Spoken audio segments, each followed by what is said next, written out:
Hello दोस्तों, Arvind sir motivation channel पे आपका स्वागत है।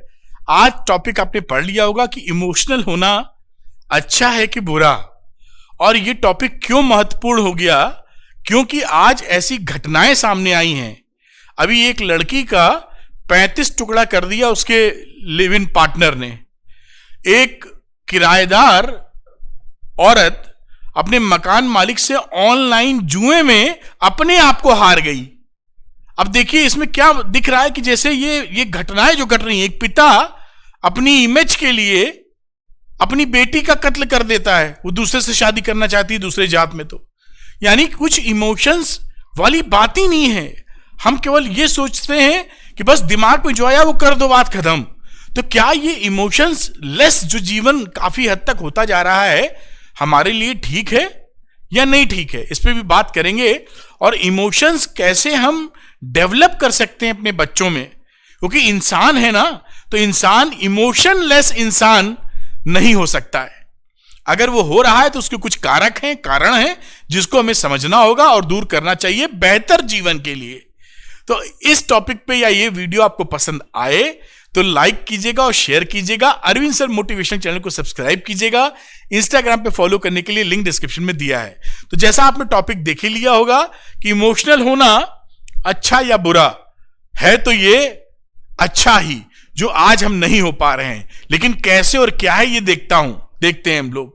अब पिछले दिनों जो घटनाएं हुई वो आपके सामने हैं ही कि हमारे अंदर इमोशंस खत्म हो रहे हैं, दिखा रहे हैं। जैसे मैंने बताया कि एक लड़की के 35 टुकड़े कर दिए गए, एक किराएदार महिला ने अपने आप को हार दिया, और ये बदलता फैमिली इन्वायरमेंट इसके लिए जिम्मेदार है। आपसी कन्वर्सेशंस की इसके अंदर कमी है। और केवल इतनी यही मुद्दे नहीं होता क्या है, देखिए हमारी लाइफ काफी मशीनी होती चली जा रही है। हम लोग कंप्यूटर के बीच में रहते हैं, मोबाइल के साथ बहुत समय व्यतीत करते हैं, तो हम इमोशन लेस होते जा रहे हैं। और इसमें देखिए इंटरेस्टिंग चीज क्या है कि आखिर नौजवानों में हम लोगों में गुस्सा क्यों आता है, आउट ऑफ कंट्रोल हो जाता है दिमाग। जानते हैं क्यों? क्योंकि एक युवा या एक इंसान क्या सोचने लगा है कि मेरे हिसाब से सब कुछ होना चाहिए।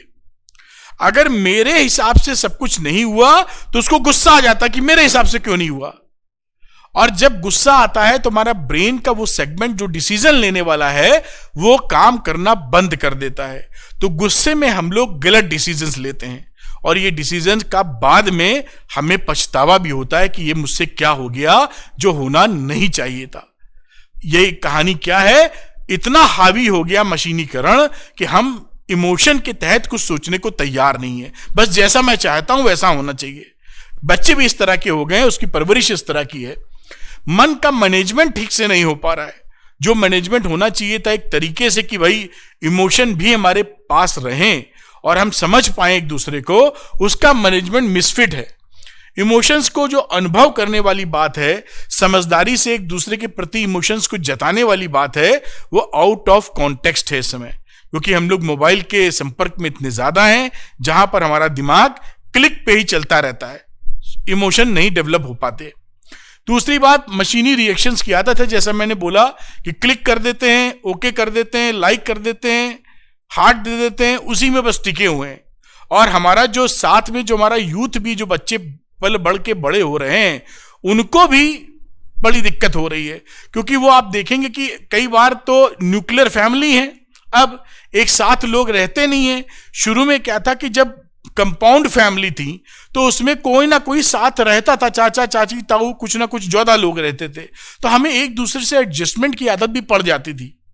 अब क्योंकि एक न्यूक्लियस फैमिली है, हो सकता है मम्मी पापा दोनों कमा रहे हो, तो पता लगा घर पे बच्चा अकेले वो एकल जीवन जी रहा है। एकल जीवन जीते वक्त वो जो चाहता है वो करता है, और कोई साथ आ जाए तो वो वही चाहेगा कि मैं जैसा चाहता हूं वैसा होना चाहिए।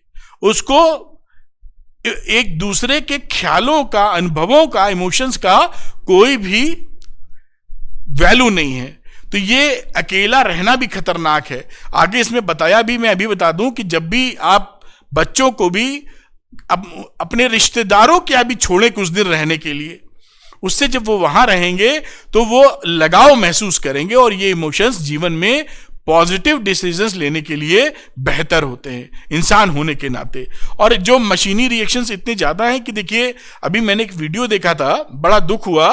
इंस्टाग्राम पे एक लड़की है, उसके करीबन 1.5 लाख फॉलोअर हैं इंस्टाग्राम पर, और एक कुत्ते को वो लात मार रही है, और उस वीडियो में एक गाली भी बक रही है लात मारते वक्त, और उसने वीडियो बना के 6-7 सेकंड का डाल दिया। उस पे भाई साहब लाइक्स की बौछार है। बताइए, आप एक जानवर जो कि बोल नहीं सकता, उसको आप लात मार के एक गाली बक रहे हैं और उस पे लाइक बटोर रहे हैं। ये क्या है? जो भीड़ है ये क्या है? इमोशन लेस है। वहां पर क्रिटिसाइज करना चाहिए कि आप एक जानवर जो बोल नहीं सकता है उसके साथ ऐसा बर्ताव कर रहे हैं। आपने कई बार देखा होगा, कई वीडियो देखे होंगे जहां पर कुत्ते उत्ते को लेके अजीब सी हरकत की जाती है कि जैसे मारने की ख्याल है, कुत्ते को ऊपर से फेंक दिया, पता लगा, लाइक के चक्कर में, अपने आप को स्टाइलिश शो करने के चक्कर में। ऐसे लोगों को एकदम क्रिटिसाइज करना चाहिए, जैसे वो समझ जाए कि ये सब हरकतें हमारी सोसाइटी पसंद नहीं करती है।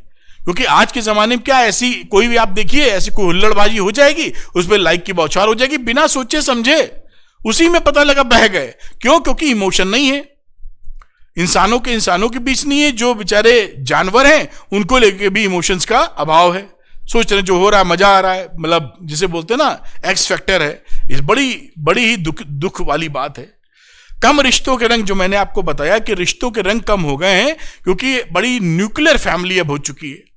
तो एक दूसरे से रिश्तों का जो प्यार है, जो गर्माहट है, वो हम महसूस ही नहीं कर पाने। बचपन से हम लोग मम्मी पापा के साथ रहे, पता लगा मम्मी पापा जॉब चले गए तो अकेले बचे, और ऐसे ही जीवन जो हम चाहते हैं वही होना चाहिए, ऐसी फीलिंग हमारे मन में आती रहती है। दूसरों को, अपने इमोशन को समझने वाले व्यक्ति डिस्प्यूट को निपटाने में प्रो होते हैं। मतलब अगर आप इमोशंस को समझानेंगे तो कभी भी आपका किसी दूसरे बंदे के साथ कोई डिस्प्यूट होता है, कोई झगड़ा होता है, तो उसको आप मैनेज कर पाएंगे, क्योंकि आपको अपने साथ साथ उसके इमोशंस की भी कद्र होगी।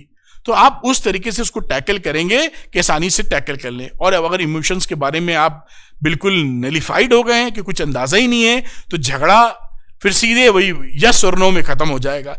इंसानी जीवन जो है ना, वो यस नो में नहीं है। बहुत कुछ है जहां पर आपको एडजस्ट करना पड़ता है, बहुत कुछ है कि दूसरे को खुशी के लिए हमें कुछ करना पड़ता है, हमारी खुशी के लिए कोई और भी करता है, तो रिश्ते बनते हैं बढ़िया, सतरंगी रिश्ते होते हैं, और व्यवहार या इमोशंस पॉजिटिव होते हैं। रोबोट नहीं है हम।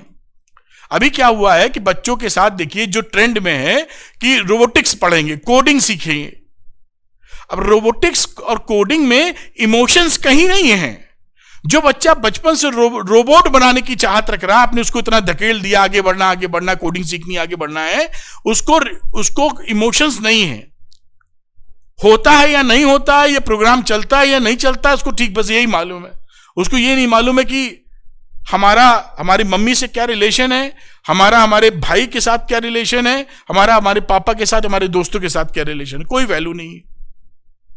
तो ऐसी लाइफ जो मशीनीकरण में चली जाए, वो इंसानों के लिए बिल्कुल भी ठीक नहीं है, क्योंकि हम सही फैसले नहीं ले पाएंगे।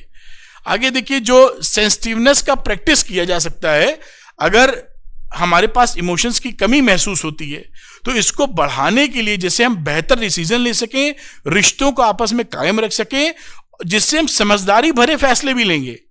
वरना क्या होगा, वही 35 टुकड़े, अपने को जुए में हार जाना, अपनी इज्जत के लिए किसी को भी मार देना, यही सब घटनाएं हो, क्योंकि इमोशंस नहीं। आप सोचेंगे नहीं कि हम जो कर रहे हैं इसका दूसरे पर और मेरे ऊपर क्या प्रभाव पड़ेगा। तो शुरुआत कैसे की जा सकती है? सेल्फ ट्रांसडेंट इमोशंस के साथ। ये वो फीलिंग है जिसमें इंपैथी और थैंकफुलनेस जैसी फीलिंग आती है, कि हम दूसरे के, इंपैथी क्या है, हम दूसरे के कष्टों को महसूस कर सकें कि भाई ये हम कर रहे हैं, उसको ये दिक्कत है, तो ये दिक्कत नहीं होनी चाहिए। किसी ने मेरे लिए कुछ किया है तो हम थैंकफुलनेस रख सकें कि धन्यवाद आपने किया है। इससे आपको इमोशंस जागेंगे, और शुरुआत आप इससे कर सकते हैं अगर आप इसकी बात अभी तक नहीं कुछ करते हैं तो। दूसरी बात कि पेरेंट्स अपने बच्चे को कैसे इमोशन सिखा सकते हैं, तो देखिए उसमें अपने बच्चों को बिना फायदे के भी दूसरों के लिए काम करने के लिए प्रेरित कर सकते हैं। आप हमेशा उनको प्रॉफिट लॉस ना बनाइए कि कुछ आप वहां से फायदा देखें तभी जीवन में काम करें, ऐसा बिल्कुल मत करिए। उनको बिना फायदे के भी काम करने के लिए प्रेरित करें।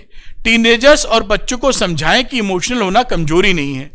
लड़का, ऐसी भ्रांतियां हमारे समाज में कि लड़कियां रो सकती हैं, लड़के नहीं रो सकते। बिल्कुल गलत बात है। इमोशंस लड़कों लड़कियों में सेम है। लड़कों को भी दुख होगा तो वो भी रोएंगे, और ये हमें एक्सेप्ट करना चाहिए, रोने का मौका देना चाहिए। कि कोई रोना चाहता है तो खुल के रो ले, दिल हल्का हो जाए, तो सबके लिए वैलिड है। बच्चों को समय समय पर सगे संबंधियों के बीच रहने का मौका दें, इस तरह वे कम सेल्फ सेंटर्ड होंगे। अपने रिश्तेदारों क्या सगे संबंधियों के साथ रहने का मौका देंगे तो केवल अपने बारे में नहीं सोचेंगे, वो जिनके साथ रह रहे हैं उनके बारे में भी सोच पाएंगे। अपनी और बच्चों की डेली रूटीन में योगा, मेडिटेशन और ग्राउंडिंग एक्सरसाइज को शामिल करें। कुछ एक्सरसाइज शामिल करें जैसे वो इन्वॉल्वमेंट हो। कभी आपको अच्छा लगे तो उनको ले जाइए किसी ऐसी जगह, वृद्धा आश्रम ले जाइए 15-20 मिनट के लिए, देखिए कि कैसे लोग रहते हैं, उनको इमोशंस डेवलप कीजिए उनके अंदर। कई जानवर रहते हैं, उनको भूखा कोई जानवर, कुत्ता है तो उनको 2 रोटी, 1 रोटी उनके अपने हाथ से दिलवा दीजिए। गाय को रोटी खिलवा दीजिए। उनको धार्मिक भावना की बात नहीं कर रहा हूं, उनको यह फील आए कि मुझे इन जानवरों को भी मैं खिला सकता हूं और मुझे खुशी मिलेगी। कोई वृद्ध आदमी जा रहा हो, कोई अंधा जा रहा हो, सड़क पार कराने के लिए अपने बच्चे से बोल दीजिए कि जाओ बेटा, वो आंटी अंकल है, उनका सड़क पार करा दो।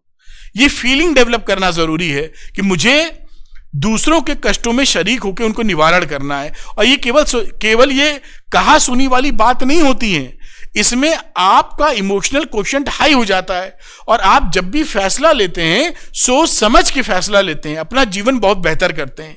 तो ध्यान रखिए, इमोशनलेस मशीनें हो सकती हैं, इंसान नहीं हो सकते। अगर इंसान जिस तरह के ट्रेंड आजकल है, इमोशनलेस डिसीजन लेंगे तो वो जेल भी जा रहे हैं और सोसाइटी में भी सब उनको क्रिटिसाइज भी करेंगे कि कैसी हरकत ही कर रहे हैं। उम्मीद है वीडियो पसंद आया होगा। पसंद आया तो लाइक और शेयर कीजिएगा।